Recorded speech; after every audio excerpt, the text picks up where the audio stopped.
Preservation Worcester. I'm so happy to see Tammy Butler here, a great early member of that organization.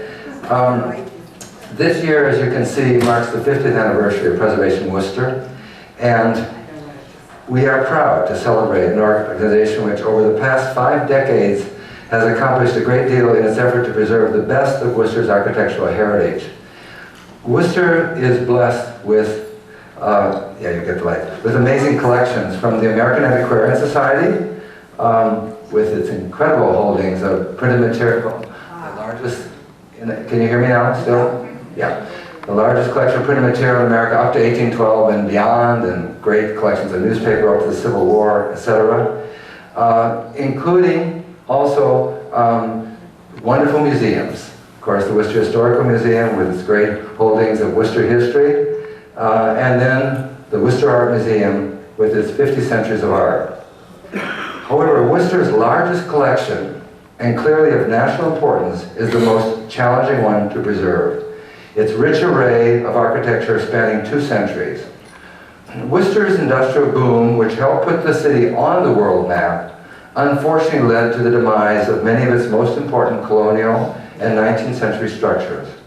By the early 20th century, it was out with the old, in with the new. We were all there. Well, not always the early 20th century, but certainly by mid-century. One can only weep when one learns how many of Worcester's historical buildings were demolished only a century ago in an effort to build newer and bigger buildings, or even to widen streets, as in the case of the birthplace of Worcester's most famous 19th century citizen, George Bancroft, a home that originally stood on Salisbury Street. To curb the rate of destruction of important Worcester architecture would take a grassroots effort and tons of determination. Noteworthy is the preservation of the ancestral home of Worcester's leading family, the Salisburys, one of the 2 great houses in our city that date back to the colonial period. It originally stood in Lincoln Square, the present location of the Worcester Boys Club, which I'm happy to say is going to be restored. In the 19th and early 20th century, it was not uncommon to move buildings to preserve them. Here, in a 1929 photograph, we see the preparations for relocating the Salisbury Mansion. You're actually seeing it from one of the short sides. It actually faced, the front of the house faced the auditorium. And then as the home expanded, taking over part of the shop where they sold the hardware to make more of the domestic interior, the front became facing what's now Lincoln Square.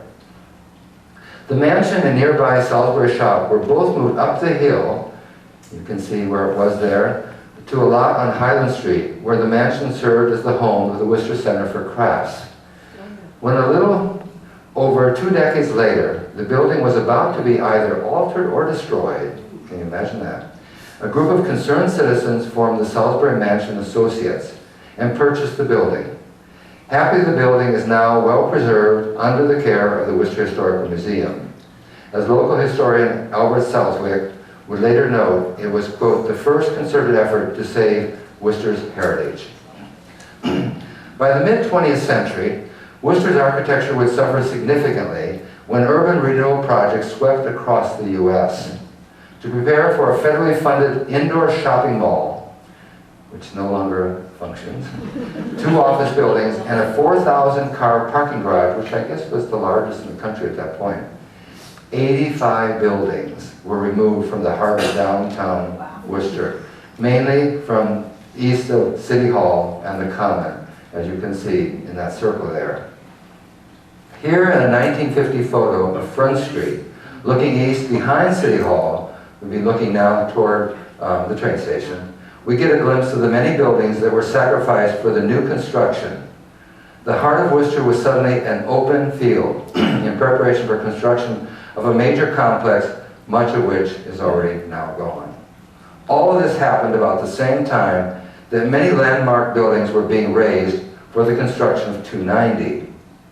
This major roadway, which crossed the heart of Worcester, led to the destruction of many neighborhoods as well.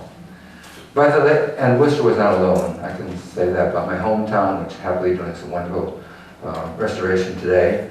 But by the late 1960s, the number of buildings being demolished in downtown Worcester made it look like a war zone.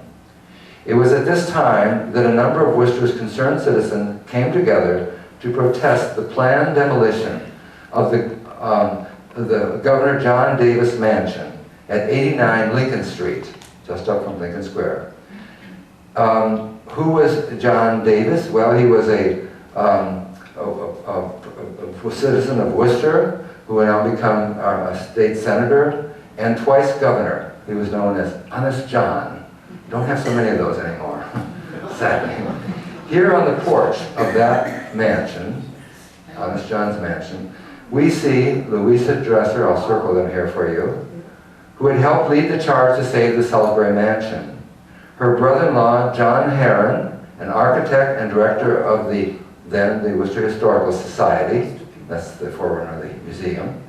John's two sons, John Jr., known as Jock, and Frank, and his daughter, John Heron's daughter, Josephine. Some of you know her as Josephine Truesdale. For this family, preservation of Worcester's treasures was truly a concerted effort. Unfortunately, the Davis Mansion and two other nearby Greek Revival buildings were not saved.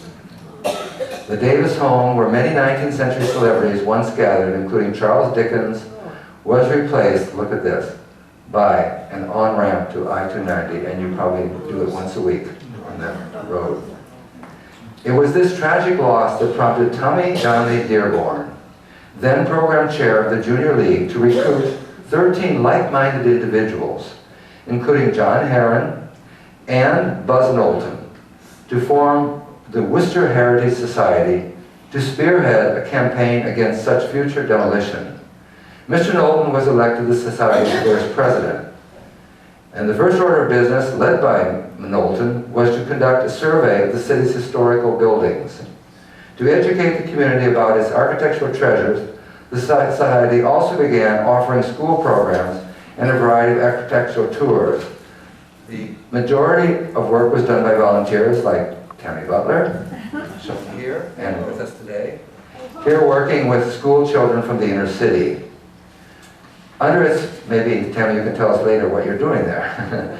Under its first executive director, Janet McCorrison, here she's seated with John Heron on her right, the Society had some early successes, including stopping the demolition of the 1909 Quaker Meeting House on Crown Hill, which was about to be razed for a parking lot, and promoting the restoration of a number of nearby homes.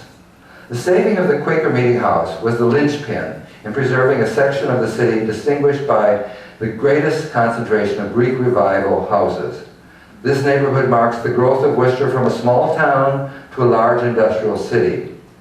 John Heron and his family took up residence on Crown Hill. They left a wonderful home on West Side Worcester. Here they helped to preserve one of the homes, and it gave John the ideal spot to further monitor the neighborhood. He would go on the watch every day. By 1975, members of the Society succeeded in forming its first local historic district, a neighborhood across town that included Massachusetts Avenue, Regent Street, and part of Drury Lane. This planned neighborhood, which was developed during the height of Worcester's industrial boom and originally called Bancroft Heights, included a number of Worcester's finest turn-of-the-century homes, as well as the second original courthouse of Worcester, which I think you may remember from an earlier lecture I gave, was moved up from downtown. It originally stood in Lincoln Square. It's an amazing building. It's now a private home. But think about American history in this building. This is where John Adams, our second president, studied law. This is where Shays' Rebellion occurred after the Revolutionary War. This is where now I think we know the American Revolution began as a peaceful revolution. The fall before Lexington conquered, when, amazing, 4,000 men left their guns at home, came from 38 different towns, including Worcester, to get rid of the king-appointed judge. And fourthly, also very important, it's where slavery was ruled unconstitutional for the first time in America, the Quack-Walker affair in 1783, almost 80 years before the Civil War, because slavery was ruled unconstitutional in Massachusetts in 1780. I always like to tell a quick story because it's so significant today. Quack Walker was an African-American slave in New York, probably from Ghana, judging from his name originally, or his ancestors. He came to Massachusetts to gain his freedom. His first master in Massachusetts died. He was taken over by another master who beat him. The children of the first master stole him back. I guess they were actually fined for that. But then Levi Lincoln defended him in that courthouse. And what an amazing moment it must have been. First of all, when the judge said, this wasn't so amazing. I'm not so sure that's what the new Constitution means. And Levi Lincoln had the pleasure of saying, I helped write it. That's a great moment in American history. Two other historic districts would eventually follow. Montvale, I just took that photo this morning, an area rich in late 19th and early 20th century residential architecture was made an historic district in 1980, and Crown Hill became the city's third historic district, not until 2013. The Society experienced its first great setback in 1972, when a building on Main Street dating from 1854, before the Civil War, known as the Foster Block, and believed to be the country's oldest surviving cast iron front building, was reduced to a pile of rubble, literally and unexpectedly overnight. Heritage Society members like John Heron, who fully recognized the architectural importance of this building, were justifiably, bitterly disappointed, and did all they could to help the community save from the wrecking ball other historically important structures. Today, it's really amazing to think that Mechanics Hall is one of the buildings the Society had to work desperately to save, and thank God they did. The Society commissioned a feasibility study that determined that the hall was more than salvageable. It was the, quote, the finest hall as distinct from theater remaining in the United States from the pre-Civil War decade. And I know many of you know of it, you've gone to many concerts there. Thanks to the leadership of Julie Chase Fuller and a community-wide effort, the building was preserved and restored. Mechanics Hall was clearly a victory for the city. Now well aware of the importance of educating the public about its architectural heritage, the Society launched in 1979 a volunteer docent program under the capable leadership of Susan Ciccacci, who only recently resigned from that post. The Society's historical marker program, begun in 1982, was designed to call attention to Worcester property owners who have preserved their older buildings. Another significant initiative was the Society's popular publication entitled Worcester's Best, which illustrated and described many of the community's important structures. Both initiatives brought a greater awareness of what should be preserved, including the city's extensive collection of three-deckers. This one, that wonderful Elm Street, right near Elm Park, where all the facades and porches have been preserved. In 1984, one of the many lunch cars made in Worcester was brought back to the city and placed on the common. That's Janet McCorson there on the left, to serve as an information station. By its 25th anniversary, the Society was doing everything it could to live up to its new motto that was coined that year. And I think it's such a great one, save the best to last. Apparently Peggy Hill came up with that as part of a competition. The Worcester Heritage Society eventually changed its name to Preservation Worcester to better reflect its mission.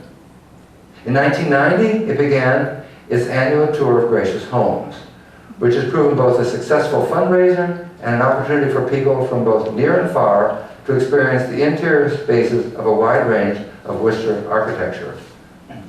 The 1990s was a decade of great progress for Preservation Worcester, even though it began with one of the organization's biggest challenges, saving key buildings in the heart of Quinsigamma Village, when plans were being made to demolish both the old grammar school and a branch library, Carnegie Library, for a new structure. After many difficult negotiations, the school, the library, and the nearby church were saved. You can see it being moved there on a truck. Worcester was more receptive to preserving Union Station, which, like the train service itself, had been severely neglected. Look at the interior. Apparently there were even trees growing inside that building. Images of the abandoned interior are now difficult to imagine when one passes through the lobby to board the commuter rail. Like the restoration of Mechanics Hall, the saving of Union Station proved a great lesson for the Worcester community. In 1995, Preservation Worcester began listing the city's most endangered properties, a program that has led to the preserving and often the repurposing of numerous structures, such as the Dolly Taylor House on South Main. This handsome mansion designed by Elias Carter, one of Worcester's leading architects, is the best preserved example of the large number of elaborate Greek Revival-style houses built in the city during the first half of the 19th century. Particularly key to preserving many of Worcester's important buildings is the demolition delay ordinance that Preservation Worcester helped to establish in 1997. Thanks to this gift of time, a number of important buildings have been preserved during the past 2 decades, including the Central Building. This 7-story structure in downtown Worcester, right across from Mechanics Hall, built downtown before the Great Depression. Just think about it, it almost went down about a decade ago. In 2005, Preservation Worcester began a campaign to save Chestnut Street Church. This became the first major project of PW's current director, Deborah Packard. Designed by Stephen Earle and Cleland Fisher and built at the height of Worcester's golden age, this congregational church is a major example of Gothic revival inspired by Notre Dame in Paris. Now home to the Presbyterian Church of Ghana, the handsome building remains the focal point at the top of Pearl Street. Preservation Worcester has faced many challenges in preserving and repurposing Worcester's landmark buildings. While it was not possible to preserve the original building of the Worcester State Hospital, Preservation Worcester made a concerted effort to keep it as a reminder of Worcester's important 19th century medical history. The distinctive clock tower that once graced this Victorian Gothic structure and can now still be seen from miles away. They had to reconstruct, of course, the whole base, but it's wonderful how it still remains at the same height. Preserving the fire alarm and telegraph building in Elm Park also proved a challenge. Long a favorite of Worcester citizens, the structure now serves as a bank and a space for community events, a space managed by Preservation Worcester. One of PW's most recent projects has been to preserve Stern's Tavern, which, like so many buildings from Worcester's early history, has served many purposes. Over the years, it has functioned as an antique shop, a furniture store, a carpet shop, and more recently, a savings and loan office. Originally on Main Street, it was moved in the mid-20th century to Park Avenue, where you can see it here in this photograph. And here you can see it being moved down Park Avenue, again to be preserved. Thanks to a model partnership between the city, Preservation Worcester, and the Seven Hills Foundation, the building has been relocated near Coast Pond, where it is receiving the care it deserves. Soon about to open, and you're invited to the grand opening, which is next week, October 15th, at 8:30 in the morning, but you seniors all get up early. This building will include a public cafe and be managed by Seven Hills Foundation as a workforce training site. You've got to see it. It has a mural in it from the 20th century that's been recently restored. And it's just wonderful to see how we've kept the interior. It is also accompanied by a university accessible playground, which fronts the beautiful pond there. As in the past, Preservation Worcester continues to have its victories, but also its disappointments, in spite of all its efforts. The recent tremendous loss of 2 major downtown churches should underline the importance of this organization, particularly if Worcester is to build its future while respecting its past. Thanks to Preservation Worcester, we have over the past half-century managed to preserve many important structures that not only give character to our city, but also help the story of how we got to where we are. Whether it be an architecturally significant home from the 19th century, an antique clock on Front Street, or the variety of buildings being repurposed and preserved in the Canal District. These structures are part of Worcester's great collections that make it a special place. As the main organization for preserving Worcester's architectural heritage, Preservation Worcester has a tremendous job. And I say that as a former museum director. While it alone can never take on all the projects required to preserve the city's rich history, it has become the main catalyst. Its success has often depended on partnerships with other organizations. Preservation Worcester is in fact the conscience of our community, helping to preserve for future generations the best of our architectural history. As our city grows, and happily it is growing, and maintains its position on the world front as it's doing, hopefully we will continue the good work of those concerned citizens, like Tammy, who half a century ago planted the seeds for Preservation Worcester. Hopefully we will maintain the organization's important mission, so that years from now it can be said that we too did everything we could to save the best to last. Thank you.